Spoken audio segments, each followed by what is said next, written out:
know, I personally have never been all up in your business. All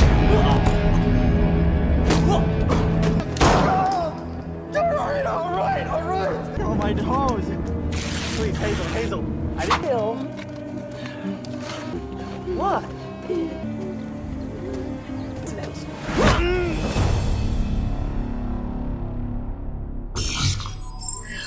Film ini dibuka dengan sosok seorang perempuan bernama Hazel yang sedang merapikan dirinya di sebuah kamar hotel setelah selesai membunuh seseorang. Ya, Hazel adalah seseorang pembunuh bayaran yang sedang membersihkan sidik jarinya dari tubuh korban yang baru saja dia habisi. 20 tahun kemudian, Hazel memilih meninggalkan dunia gelapnya dan membuka restoran miliknya sendiri bersama sang putri yang bernama Joy. Hari-harinya diisi dengan menghadapi pelanggan-pelanggan genit yang membosankan. Bukan cuma itu, ada juga seseorang polisi yang selalu ditolak Hazel ketika ingin membayar makanannya. Menurut Hazel, menjaga hubungan baik dengan polisi adalah hal yang penting agar dia bisa mendapat bantuan jika suatu hari dibutuhkan. Meski hal itu jelas membuat Joy kesal sob, karena Hazel bisa bersikap baik kepada semua orang tapi bahkan gak menegur pacarnya yang dari tadi duduk di restoran tanpa memesan apapun.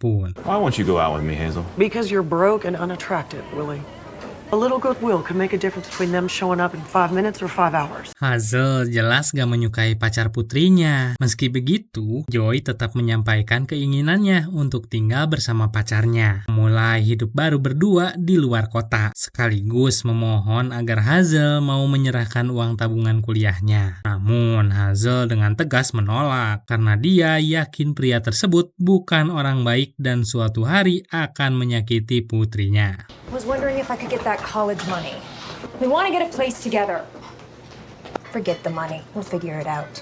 Di restorannya hari itu, datang seorang pria bernama Elliot yang mengaku nggak bisa membayar makanannya karena nggak punya uang. Saat Joy bersikap kasar padanya, Hazel langsung mengambil alih situasi karena Elliot juga nggak memiliki barang berharga apapun sebagai jaminan. Hazel memutuskan kalau dia harus membayar dengan bekerja sebagai tukang cuci piring di restoran tersebut, sekaligus memberinya sebuah kamar kecil untuk tinggal. Sementara itu, di luar restoran, pacar Joy masih terus berusaha membujuknya agar bisa mengambil uang dari Hazel. I just haven't eaten in a couple of days, so... You got anything? A watch? Pocket change? About my college money. Joy, not again. I'm not asking for you to give it to me. I tried.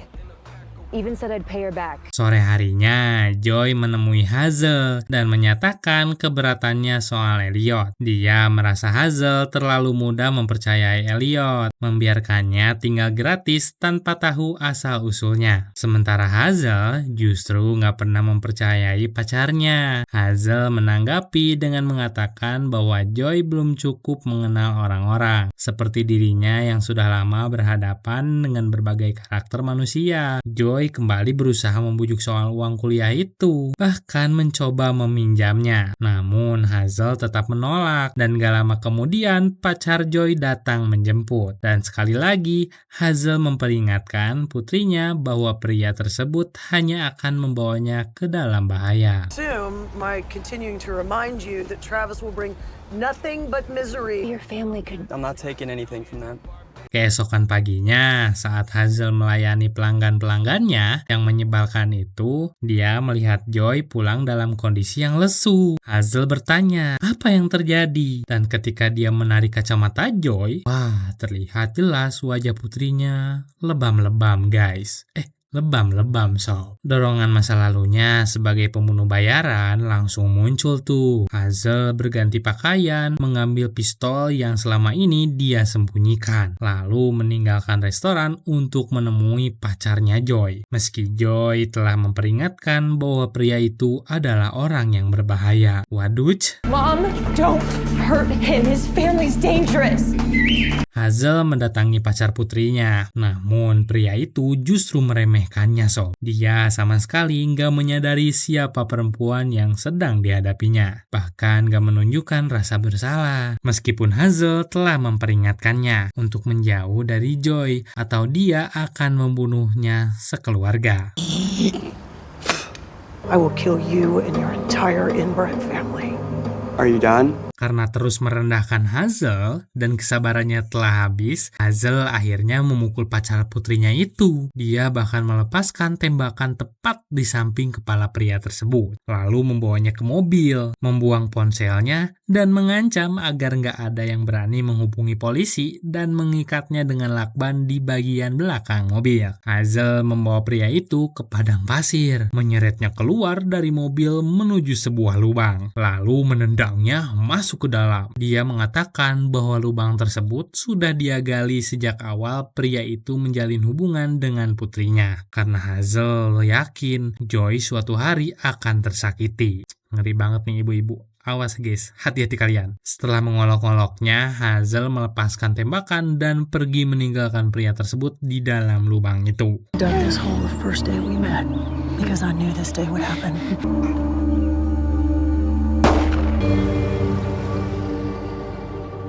Keesokan harinya, Joy mencoba menghubungi pacarnya, namun gak mendapat jawaban. Dia mempertanyakan apa yang telah Hazel lakukan, namun gak mendapat jawaban. Dan Hazel menyatakan bahwa dia hanya menyuruh pria itu menjauh dari Joy. Dan pria itu sepakat untuk pindah ke negara lain. Joy mencoba menekan ibunya dengan mengatakan bahwa keluarga pacarnya adalah penjahat yang gak akan tinggal diam jika terjadi sesuatu. Namun Hazel menegaskan bahwa dia nggak takut dan akan melakukan apapun demi melindungi Joy.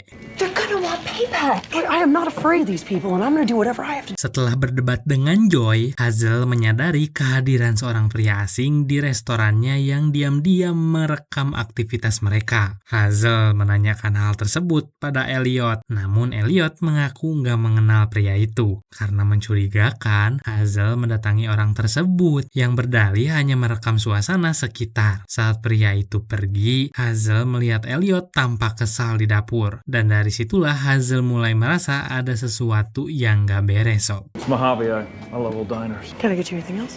Not just the coffee.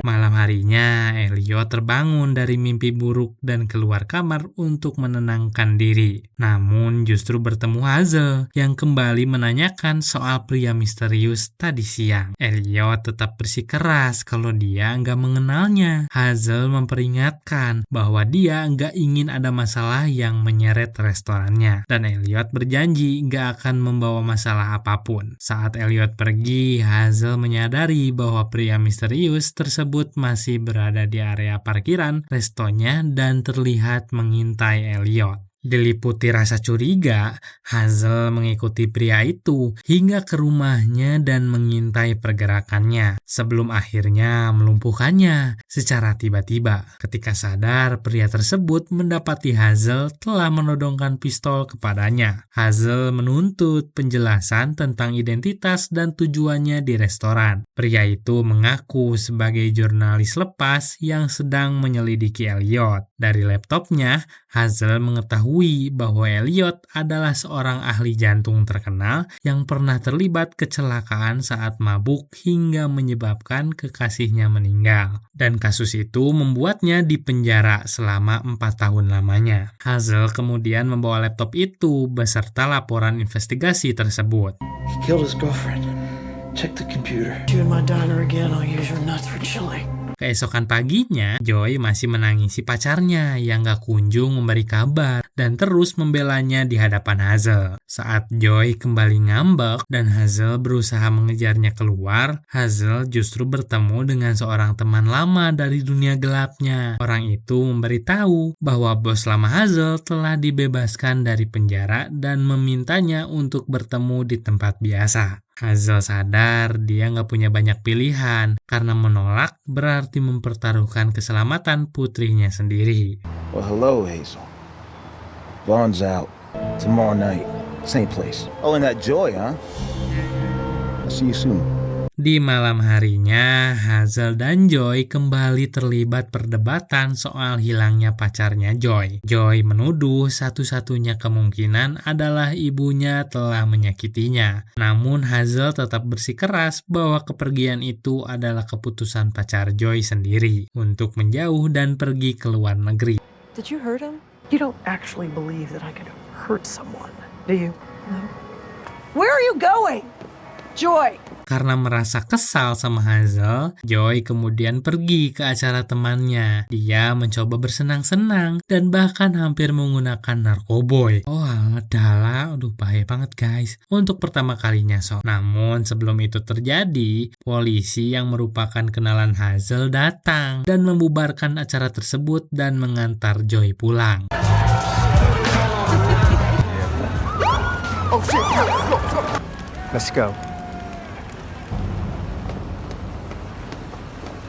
Pagi harinya, Hazel dan Elliot sarapan bersama. Tanpa basa-basi, Hazel mengungkap bahwa dia telah menemui pria misterius yang ternyata seorang jurnalis, serta mengetahui identitas asli Elliot. Hazel menyerahkan dokumen yang memuat kasus masa lalu Elliot. Elliot kemudian menjelaskan bahwa jurnalis tersebut menyimpan dendam karena dia pernah mengoperasi ayahnya, dan operasi itu berakhir gagal. Setelah pembicaraan itu, Hazel mengatakan bahwa dia harus pergi ke Vegas malam ini dan meminta Elliot menjaga Joy selama dia pergi. Hazel kemudian benar-benar berangkat ke Vegas untuk menemui bos lamanya, sosok yang ternyata telah mengadopsinya sejak kecil dan melatihnya menjadi pembunuh bayaran. Di sana, bosnya kembali meminta Hazel menjalankan sebuah misi, mengeksekusi seorang pria bernama Perry. Awalnya Hazel menolak, namun saat keselamatan putrinya disinggung, Hazel nggak punya pilihan lain selain menyetujuinya. You're worried about Joy.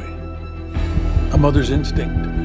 Hazel mendatangi sebuah tempat perjudian besar di Vegas, lokasi di mana Perry berada. Setelah itu, dia kembali ke restorannya dan duduk bersama Elliot. Di momen ini, Hazel mulai membuka sedikit demi sedikit masa lalunya, Sob. Dia menceritakan bahwa dulu dirinya adalah seorang pecandu yang diselamatkan oleh bosnya, namun justru membuatnya terjebak seumur hidup. Kedekatan itu kemudian mendorong hubungan Hazel dan Elliot menjadi lebih intim. Malam berikutnya, Hazel kembali ke Vegas untuk menjalankan misinya. Dia bertemu dengan targetnya dan terungkap bahwa Perry adalah mantan kekasihnya. Bagi Hazel, menarik perhatian Perry bukanlah hal yang sulit. Cikuiu. Di kamar mereka berbincang sejenak, sementara Hazel diam-diam memasukkan obat ke dalam minuman Perry. Namun Perry nggak langsung meminumnya dan justru kembali mengenang masa lalu mereka, serta mengungkapkan perasaannya yang belum hilang. Hal itu membuat Hazel gelisah, dan saat Perry hendak meminum minuman tersebut, Hazel justru mengambilnya kembali dan menciumnya. Wow.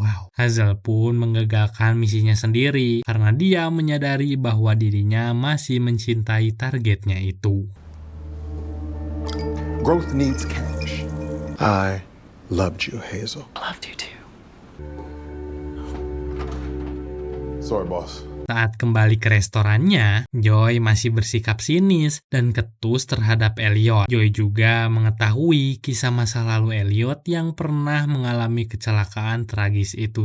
Dia terus mengungkit hal tersebut dan mengatakan pada Hazel bahwa selama ini dia benar. Elliot adalah seorang pembunbun, namun seketika Joy mengetahui bahwa korban yang meninggal adalah tunangan Elliot. Dia langsung menyesali ucapannya sendiri, guys. Tapi setelah itu, hubungan mereka justru mulai mencair. Joy akhirnya mengetahui bahwa Elliot adalah seorang ahli bedah jantung, sementara Joy sendiri adalah mantan mahasiswa kedokteran yang memilih kabur karena gak mampu mengikuti perkuliahan. Elliot menjelaskan bahwa dia menjadi dokter karena hidupnya yang berantakan, dan dia ingin menjadi seseorang yang bisa menyelamatkan orang lain. Joy merasa terhubung dengan hal itu, dan keduanya sepakat untuk menjalin hubungan yang lebih baik. I want my life to matter. Tanpa sepengetahuan Hazel, Elliot ternyata berada di tempat bos lama Hazel. Terungkap bahwa Elliot adalah seorang mata-mata yang sengaja dikirim untuk melaporkan setiap langkah yang Hazel lakukan. Di tempat lain, Joy berbincang dengan Hazel mengenai kedekatannya dengan Elliot yang terlihat jelas. Di sisi lain, hubungan ibu dan anak ini juga mulai mencair, Sob. Saat restoran dibuka, seorang polisi yang merupakan kenalan Hazel datang dan memberitahu bahwa akhir-akhir ini banyak laporan gadis muda yang menghilang, serta meminta Hazel segera melapor jika melihat hal yang mencurigakan. Di waktu yang sama, saat Joy menghampiri salah satu pelanggan, ternyata orang tersebut adalah teman lama Hazel yang sejak awal mengincar Joy. Hazel berusaha menggagalkan setiap upaya orang-orang di sekitarnya untuk mendekati putrinya. Pria itu menegaskan bahwa dia datang untuk memperingatkan Hazel agar segera menyelesaikan targetnya malam itu juga, dan menekankan bahwa selama pekerjaan itu belum selesai, Joy akan berada dalam pengawasannya. Joy's very much my business until the job gets done. Melihat kegelisahan Hazel, Elliot mendekatinya dan menawarkan diri untuk mendengarkan apapun yang ingin Hazel sampaikan. Namun, Hazel gak mudah percaya pada siapapun, termasuk Elliot. Dia menyadari bahwa masalah terbesarnya adalah melindungi semua orang yang dia cintai, dan itu berarti dia harus kembali ke Vegas meski diliputi keraguan. Setelah Hazel kembali masuk restoran, Elliot diam-diam mengirim pesan kepada bos mereka dan melaporkan bahwa Hazel akan pergi malam itu juga. Menjelang keberangkatannya ke Vegas, Hazel masuk ke kamar Joy untuk memastikan putrinya aman, lalu menemui Elliot untuk memberitahu bahwa dia harus pergi. Meski Elliot sempat berusaha mencegahnya, begitu Hazel berangkat, Elliot kembali melaporkan pergerakannya kepada sang bos. Beberapa jam kemudian, Hazel tiba di Vegas dan bersiap menjalankan misinya. Saat Perry sedang menunggu Hazel, dia justru menerima sebuah foto yang memperlihatkan Joy dengan keterangan di baliknya yang menegaskan bahwa Joy adalah putri Hazel dan juga dirinya. Alih-alih mendatangi targetnya, Hazel justru datang ke tempat bos lamanya. Saat penjaga melakukan penggeledahan dan menemukan pistol tersembunyi di belakang tubuh Hazel, dia langsung menghajar penjaga tersebut hingga aksinya terekam kamera CCTV milik sang bos.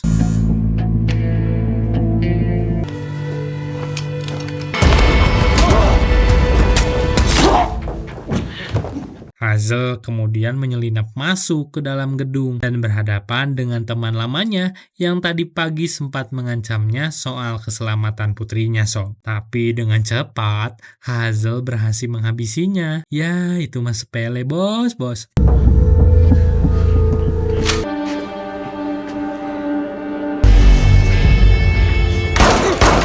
Hazel menghancurkan kamera CCTV dan terus melangkah menuju ruangan bosnya. Di dalam, sang bos masih mencoba menegosiasikan keadaan sambil menodongkan pistol, tanpa menyadari bahwa bayangannya terlihat jelas oleh Hazel melalui cermin. Begitu berada tepat di hadapannya, Hazel langsung menembaknya sob. Jeder! Hazel, what are you...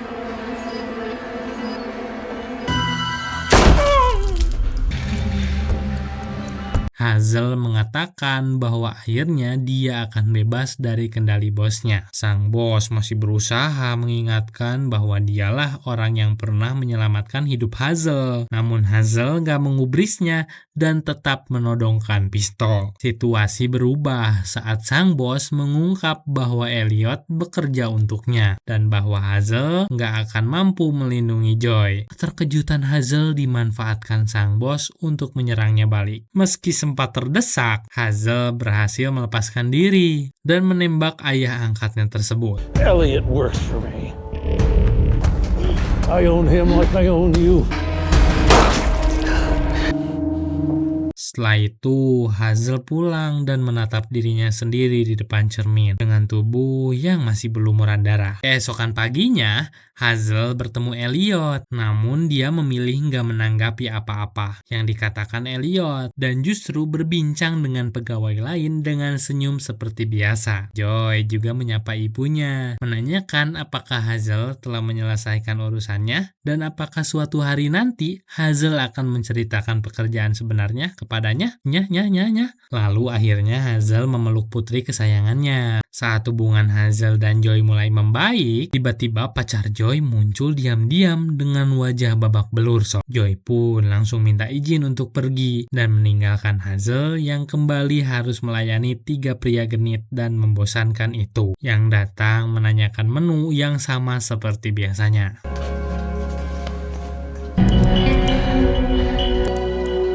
Some friends want me to come over. It won't be long. Ketika Hazel masuk ke dapur, dia menyadari bahwa kokinya nggak ada. Saat menuju ke bagian belakang restoran, Hazel melihat kokinya sedang dipukuli oleh seseorang, sob. Hazel langsung menyerang orang tersebut untuk membantu kokinya. Namun ternyata dia tidak sendirian. Ada orang lain yang ikut menghajar Hazel. Hingga seketika Hazel pun tertembak, guys. Sob.